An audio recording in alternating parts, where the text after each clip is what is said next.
Mister beast दुनिया के सबसे बड़े यूट्यूबर है। उनके सब्सक्राइबर की संख्या ऑलमोस्ट 25 करोड़ है।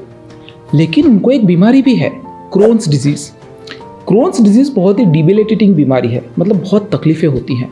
उसके बाद भी मिस्टर बीस्ट दुनिया के सबसे बड़े यूट्यूबर बने, तो उनकी कहानी बहुत ही इंस्पिरेशनल है। मैं हूं आपका डॉक्टर फ्रेंड डॉक्टर निमेश। मैं एक पीडियाट्रिशियन हूं और आज हम क्रोन्स डिजीज़ के बारे में बात करेंगे और उनमें क्या क्या तकलीफ होती है उसके बारे में बात करेंगे। तो क्रोन्स डिजीज़ होती किसको है? क्रोन्स डिजीज़ दो एरिया में होती है, मतलब 20 साल से छोटे बच्चों में भी होती है और मेनली उनमें ही होती है, टीनेजर्स में होती है, और 40 साल के ऊपर के लोगों को भी हो सकती है। तो इन दोनों एज ग्रुप्स में क्रोन्स डिजीज़ कॉमन है। कितने लोगों को होती है? मतलब आप 1 लाख लोग देखें तो उनमें ऑलमोस्ट 30 लोगों को ये बीमारी होती है। ऑलमोस्ट 30 लोगों को, काले लोगों को और गोरे लोगों को उनको ज़्यादा होती है। एशियंस और इंडियंस में ये बीमारी कम ही देखी गई है। मिस्टर बीस्ट को ये बीमारी 15 साल की उम्र में पता चली थी। तो क्रोन्स डिजीज़ है क्या? क्रोन्स डिजीज़ एक आंतड़े की बीमारी है, मतलब हमारे पाचन तंत्र के जो आंतड़े होते हैं उनकी बीमारी होती है। तो पाचन तंत्र क्या होता है? पाचन तंत्र हमारे मुंह से चालू होता है, जहाँ से हम खाना खाते हैं, और हमारे संडास का छेद, एनस, जहाँ से खाना बाहर निकलता है, उसके बीच के सारे रास्ते को हम पाचन तंत्र बोलते हैं, डाइजेस्टिव ट्रैक्ट बोलते हैं।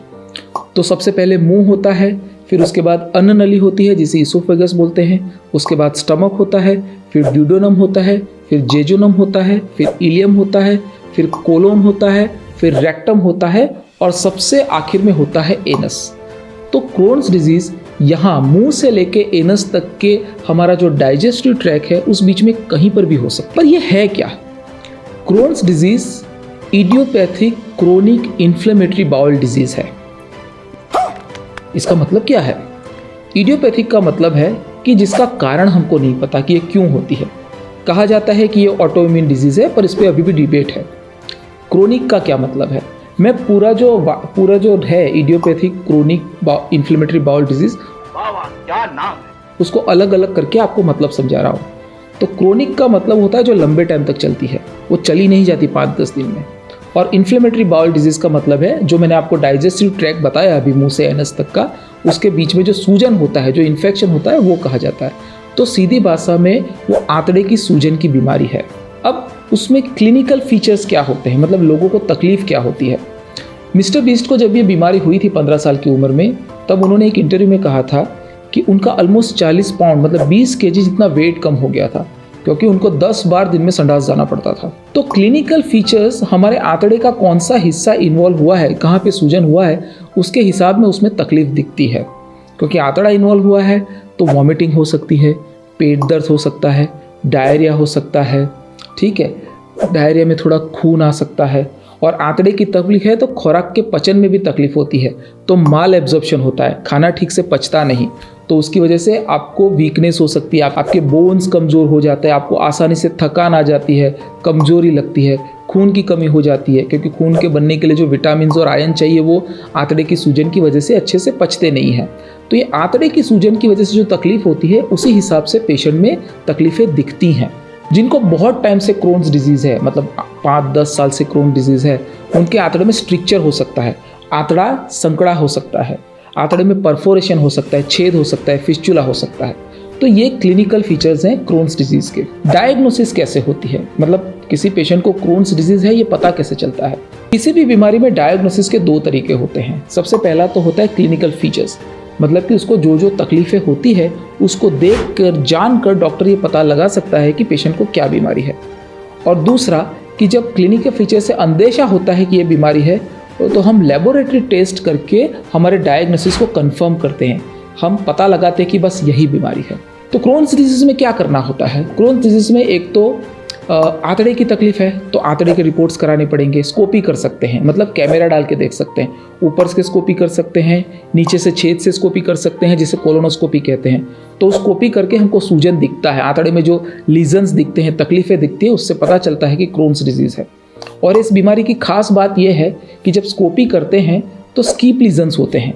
ये बहुत खास बात होती है इस बीमारी की, मतलब कि जो आंतड़ा होता है उसका कुछ हिस्सा नॉर्मल होता है, कुछ में सूजन होती है, कुछ हिस्सा नॉर्मल होता है, कुछ सूजन होती है, तो बीच बीच में नॉर्मल हिस्से आते हैं जिसे स्कीप लीजन्स कहते हैं। ये एक ऑटोइम्यून बीमारी है, मतलब हमारी इम्यूनिटी से जुड़ी बीमारी है। तो इम्यूनिटी से लगते जो टेस्ट होते हैं वो भी पॉजिटिव आते हैं।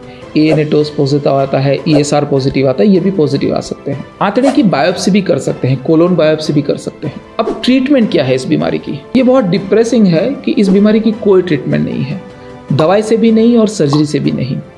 मिस्टर बीस्ट को भी हर 3-4 महीने के बाद ये दवाइयों का शॉट लेना पड़ता है और उसकी असर जब खत्म हो जाती है तो उनसे फिर से दवाइयाँ लेनी पड़ती है। मतलब इसकी ट्रीटमेंट लंबी चलती है, ऑलमोस्ट लाइफ लॉन्ग। तो कैसे करेंगे ट्रीटमेंट? अभी हमने बात की कि ये एक ऑटो इम्यून बीमारी है, मतलब हमारी इम्यूनिटी से जुड़ी बीमारी है। तो ऐसी दवाइयाँ जो हमारी इम्यूनिटी को लो करे, ऐसी दवाइयों से इस बीमारी में हेल्प आती है। उसकी साइड इफेक्ट भी होती है, क्योंकि अगर आप ऐसी दवाइयाँ लेते हो जिससे आपकी इम्यूनिटी लो होती है तो आपको दूसरे इन्फेक्शन आराम से लग सकते हैं।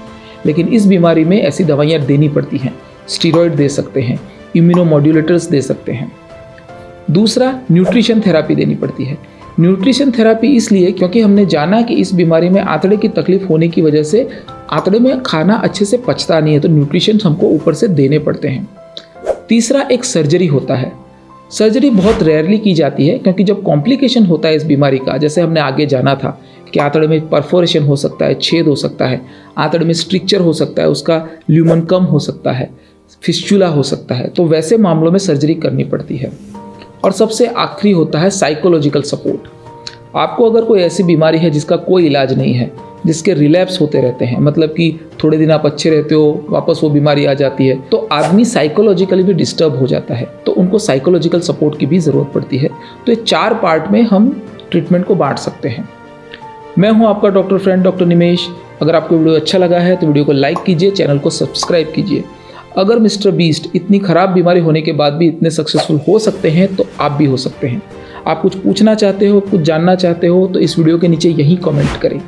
आप अगर ये जानना चाहते हो कि आयरन डेफिशिएंसी एनीमिया क्या है, और आपको जानना भी चाहिए क्योंकि इंडिया के 58% बच्चों को आयरन डेफिशिएंसी एनीमिया है, तो उस बीमारी के बारे में जानने के लिए इस वीडियो को देखने के बाद ये वीडियो ज़रूर देखें।